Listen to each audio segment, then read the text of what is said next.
Hello, loves. This is Annette of AnnetteLeonard.com, back again with Chronic Wellness. Today, on this Tuesday before New Year's Eve, coming up on Thursday. That's right, folks. We're going to be done with 2020. That's right. This dumpster fire of a year is about to be over, and I could not be more thrilled about it. Not that I think 2021 is the great hope. Not that I think everything begins anew and afresh on the clock stroke of midnight, but just because this has been a particularly horrific year in my life and the lives of so many that I know and love. And I wonder how it's been in your life, but I'm ready to be done. And today I'm going to regale you with one last story from my time of extended quarantine from my wife that I had over the holidays. And this, I hope, will just tickle your funny bone.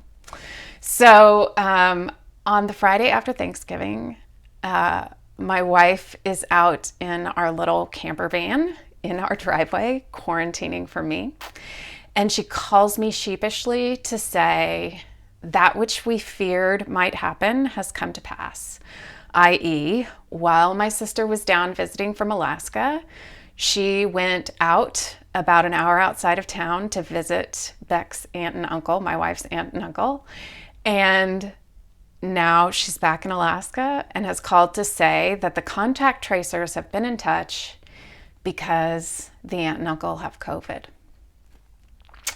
And that means that when Beck's sister came back and continued to hang around with the family over Thanksgiving, if the aunt and uncle had COVID at that time, she also spread it to the others that she was with. I mean, this is just, it's how it happens, right? The people don't know that they're sick. They then hang out with other people spreading the disease before they even realize that they have it. And so my wife called me to say, I may have been exposed. Which is the whole reason we're quarantining. So thank goodness we're already quarantining. I have not been exposed. And about an hour later, there's this like chirp in the house. You know, the one that says a battery in one of your smoke detectors is chirping. And then, begins the process of like, which smoke detector? And so it's that very undignified, like, go stand under each smoke detector and figure out which one it is. And we live in a exactly 1950 house. And we have added on to the space, and we've added on one room. And so all of our ceilings in this house are quite low, less than 8-foot ceilings in all of the house except one room. And in that one room, we put vaulted ceilings, like in a back sunroom. And that vaulted ceiling is like 14 foot off the ground. And guess which smoke detector is going off? You guessed it, folks. It's the one in the 14-foot ceilings. And so as soon as the chirping starts happening, both dogs start wigging out. They are not down for this. So I call my wife in the camper van. She doesn't answer. She's on another phone call. So I run out to the driveway and I knock, and she is like, I'm on the phone. And I'm like, I know. And then she hears it and she's like, are you okay? And I'm like, yes, I'm fine. There's no fire, but smoke detector. So she opens the door and both dogs just go running out into the camper van with her. I come back into the house to continue my search, figure out that it's that one. By that time, she's gotten off the phone. She's in a mask. She's in the driveway saying, which one? Which one? And I'm like, you know which one. And she's like, no. Yes. The one with the 14-foot ceilings. And so I'm like, get me the ladder out of the garage. And she's like, Annette, there is no way I am letting you climb 14 feet up to be on a ladder to change that smoke detector battery. And I'm like, well, there's no two ways around that. Like, I am the one in the house. You're the one being quarantined, and with good reason, because somebody in your family has COVID. So that's where we are. And she's like, no, you may not.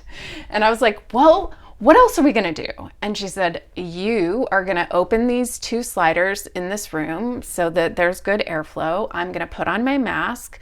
You're going to hand me the battery. You're going to leave the battery out and I'm going to come in. It's going to take less than 5 minutes for me to scale that ladder, swap out that battery, get back down, take the ladder out. You just leave the door to the bedroom closed, stay back there for a good 15 to 20 minutes while we have the fan blowing and those doors open. We'll air it out and that'll be that.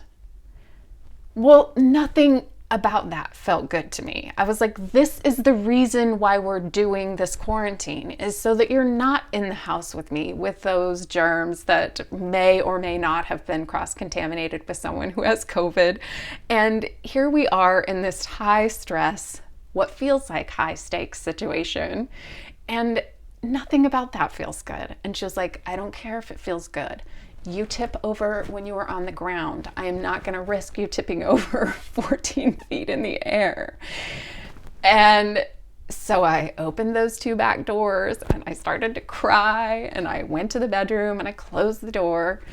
And we have these little robotic speakers in our house. And so we turned those on so that she could talk to me from the room she was in through those speakers, like an intercom.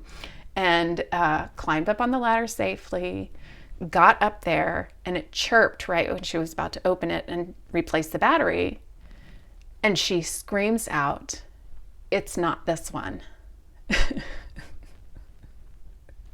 So all of this drama and all of this rigmarole, and that's not even the smoke detector that needs its battery replaced? You've got to be kidding me. So she comes back down the ladder and leaves the house and calls me once she gets back out to the camper van. And I was like, it is that one. I don't know what you mean. Like, I stood underneath each of them. That is the room where it's beeping. And she said, I was up there by it when it chirped, and that is not the one that chirped. So start over again. So I did, and it takes like a good minute for each of them to go off, so started again. I am in that room and I hear it chirp and I was like, it is this one. So she's now in the driveway and we've got the screen door open. She's got her mask on and she's like, check the dining room. And I was like, the dining room doesn't have a smoke detector. And she was like, no, but the dining room has a carbon monoxide detector plugged into the wall. And I was like, what? And so I look and I listen, and lo and behold, the chirp happens again. And it's the carbon monoxide detector. And she's like, unplug it from the wall and read on the back. It'll tell you what those chirps mean, because it was more than one like beep. And so I unplug it. And she's like, what does it say? And I was like, I don't know. They printed it in like 1-point font and I don't have my glasses on. And she's like, well, go get your glasses. And I was like, well, if I'm being carbon monoxide poisoned, I need to like head to the outdoors. And the glasses are deeper in the house. I'm so stressed and I'm not thinking clearly at this point. And she's like, go get your glasses. So I go get my glasses. And I'm sorry, but screw you, First Alert. This is a terrible system. So our carbon monoxide detector, which plugs into the wall, is made by First Alert. And it says on the back, I kid you not, it says, if 1 beep per minute, it means this. 2 beeps per minute means this. 3 beeps per minute means this. 4 beeps per minute means this. 5 beeps per minute means this thing is garbage, throw it away and get a new one. So I have to plug it back in and count how many beeps per minute we are now at before I know whether or not I'm being carbon monoxide poisoned. You've got to be shitting me. It needs to be like 1 long beep, you're gonna get dead. And 1 beep in a minute means time to throw this sucker away. And so all of this dance and all of this stress over a carbon monoxide detector that in fact was garbage and needed to be thrown away. And I never needed the ladder, and I never needed to bring my wife in to sort this out, and I didn't need the doors open. And I just feel like this tale is such a good one to demonstrate like how we are not at our best under stress, how there are these decoys of things that seem like they require our attention, but aren't actually the thing that requires our attention. Sometimes it's the thing that's plugged in that you weren't looking at that needs your attention. And if it highlights anything for me, it's that I don't make my best decisions under stress and duress. And it feels like all the decisions I've had to make this year were in that condition. And so, returning to my center, getting a handle on myself, remembering my contemplative practices, remembering who I am, and acting from that place is always, always going to get me a better result than running around like a chicken with my head cut off, making bad decisions, not thinking I have time to put on my glasses, crying as I head back into my room, thinking I need to be on the 14-foot ladder because I'm acting out of stress and panic. There it is, my last story for you about my time in quarantine.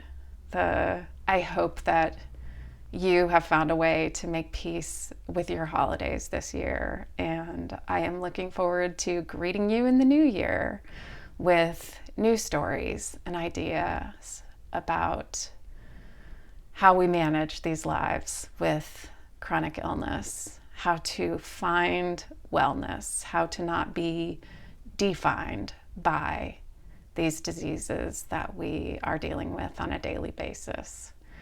So I hope in the midst that you are finding ways to be well. Thanks for watching. Thanks for listening. Talk to you in 2021.